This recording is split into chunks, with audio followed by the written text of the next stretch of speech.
The Last of Us is often regarded as one of the most influential sources when it comes to narrative storytelling in video games. So much so that I think people forget there's an actual video game that takes place within this story, and it causes people to give it a pass and look at it through rose-colored glasses. I talked about it in one of my older videos. I don't have a huge affinity for this series, and I've never been really drawn to it. I played it back in 2016, finished it, and went, alright, and moved on to the next game. It wasn't until recently I felt the need to revisit the game again for, I don't know, some reason.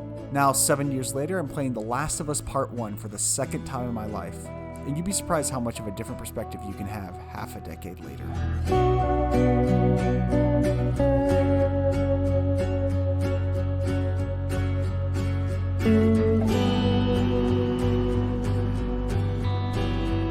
The atmosphere of Last of Us is so thick you need a cleaver to cut through it. This game is built from the ground up to make everything tense and stressful. The Last of Us relishes in making its audience tense up, and they do so masterfully across so many different devices. Deafening silences, dark corridors, the sounds of the infected, maze-like levels all work together to make you feel as disoriented and scared as possible. Sounds cut through the air, and as the player, you sometimes are almost afraid to even breathe in real life out of fear you may alert that clicker around the corner.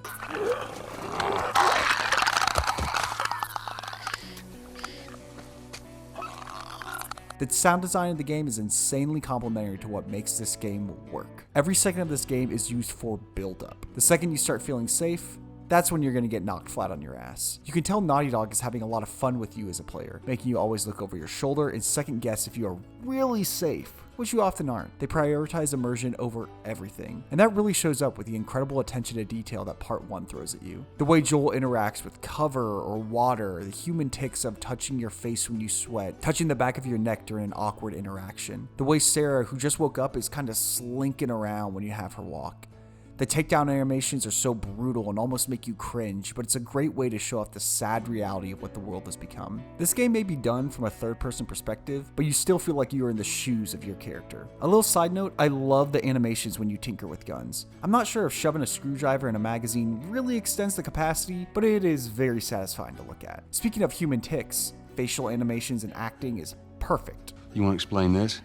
I was on my way back here and I got jumped by these two assholes, all right? If I showed these scenes to my 60-year-old mother, I don't think she would realize it's a video game. This is what happens when you prioritize immersion because nothing ever feels out of place over the course of the entire game. A bleak world that sometimes has the most beautiful environments out there. I can't believe looking at these clips that this game is about a zombie apocalypse. Such a great contrast to the world's current state. Because humans are gone, the world has begun to show some of its natural beauty. You have this atmospheric soundtrack playing that's never too loud or over the top. And that's not a bad thing, because that's exactly what this game needs to drive home its setting. There's not a lot to complain about here when it comes to the presentation of The Last of Us Part 1, and you can tell there were countless hours poured into this game from Naughty Dog, and it shows for every single second the controller is in your hand.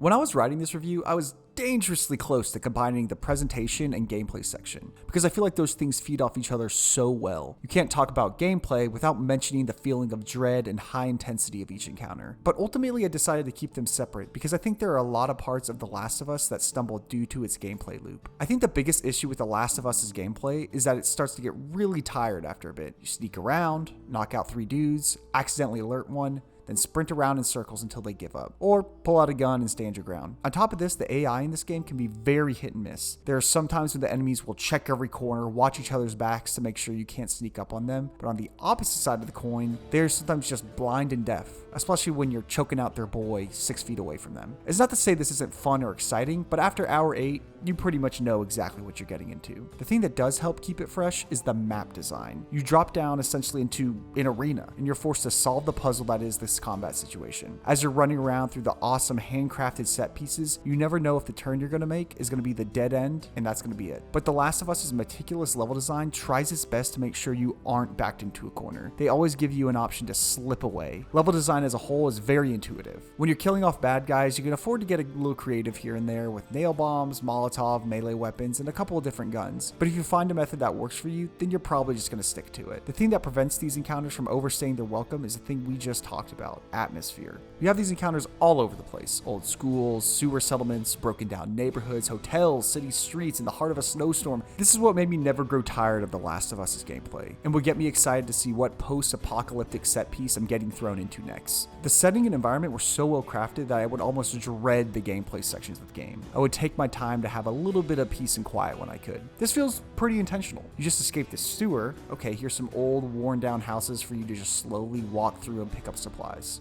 No surprises. It's almost like Naughty Dog is reassuring you. Hey, you're safe right now. Don't stress, but the minute you drop down there, hell is going to be back on your doorstep. Survival horror is always a tough genre to nail. Go too far one way and you're an action game. Go too far another way and you turn into a jogging simulator. I think The Last of Us does a great job at finding its footing in the survival horror genre. They make resources scarce enough to where you are anxious to use them, and are very cognizant of making every bullet and supply have value. But on the other side of it, the minute you're about to run completely dry, you're greeted with a big old fat room of supplies. As long as you were holding onto those shivs, which you were, right? I think The Last of Us's gameplay has some spots where it doesn't feel engaging on its own, especially in sections of the game where the stakes don't feel all that high. But that gameplay is still better than 75% of what gets pushed out today. It's just unfortunate that it will always be dwarfed by the thing that makes this game remarkable.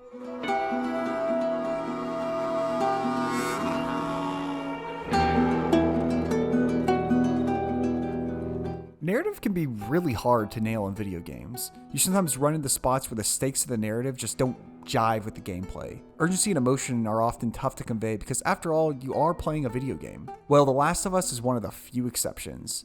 The narrative of The Last of Us is insanely tight. You play as Joel, a guy who's experienced unspeakable loss and has spent the last 20 years just burying that emotion. Then, lo and behold, he has a situation thrust upon him that makes him experience the fury of loss all over again. And that situation is our one and only Ellie. The overarching story of The Last of Us isn't anything original. I mean, we've all seen it. Zombies try to eat people die, and then people start killing each other since the world has gone to shit. The reason The Last of Us separates itself from the crowd is because the writing is so sensational. The way dialogue bounces off characters is so gripping and brings out a level of authenticity you very rarely see in games. Top tier voice acting, facial capture, and graphics make sure you are never pulled out of the moment.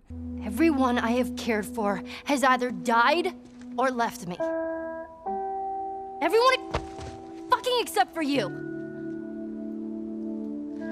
So don't tell me that I would be safer with someone else, because the truth is I would just be more scared. There's a huge cliche in media about telling human stories, and The Last of Us is one of the few that actually accomplishes this. The dynamic between Joel and Ellie is so real and grows organically. The character arc of both of them is executed with extreme attention to detail. There's never a moment in the game where someone acts out a character. It's all contextual to the current state, meaning the beginning of game Ellie and end of game Ellie will act completely different, but you're never surprised by her growth. As you approach the end of the game, you know exactly what's going to happen. And that's because you've been fed bits and pieces of Joel and Ellie's personalities, so you know they're going to react in the most human way possible. Ellie in general is incredibly well written and contextualized. When you realize she was a girl born into this iteration of the world, you realize there are some harsh realities that come with that territory. You're often reminded Ellie is a kid in the best way, her obsession with comics, dumb puns, and also her fear. Though this game really emphasizes that being a kid just isn't gonna cut it, and she's forced to grow up fast. And I think that back and forth of being a kid and having to turn around and kill another human being in cold blood is executed great. You begin to realize she's just as brutal as the rest of them and will do whatever it takes to keep herself and her loved ones safe.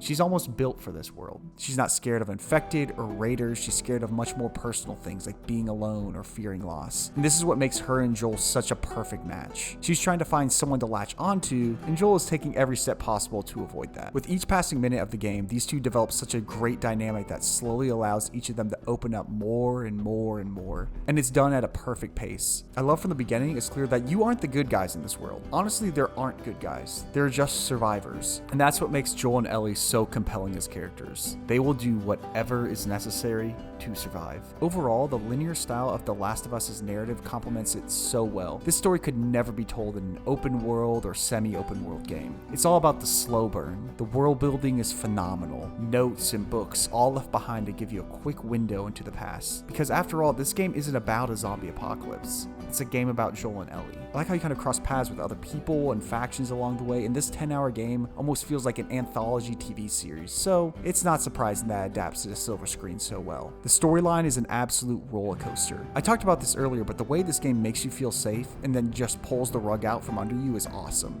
You have a wholesome, beautiful scene, and then the game brings you back down to earth so hard it'll leave a fucking crater. The game builds up to an ending that's pretty much 2 straight hours of catharsis. Emotions are just spilling out of Joel and Ellie for better or worse, and it's all tied off with the best video game ending ever. No outro section of this video game review is necessary, because it's plain and simple. The Last of Us is a masterpiece, and everyone should experience it.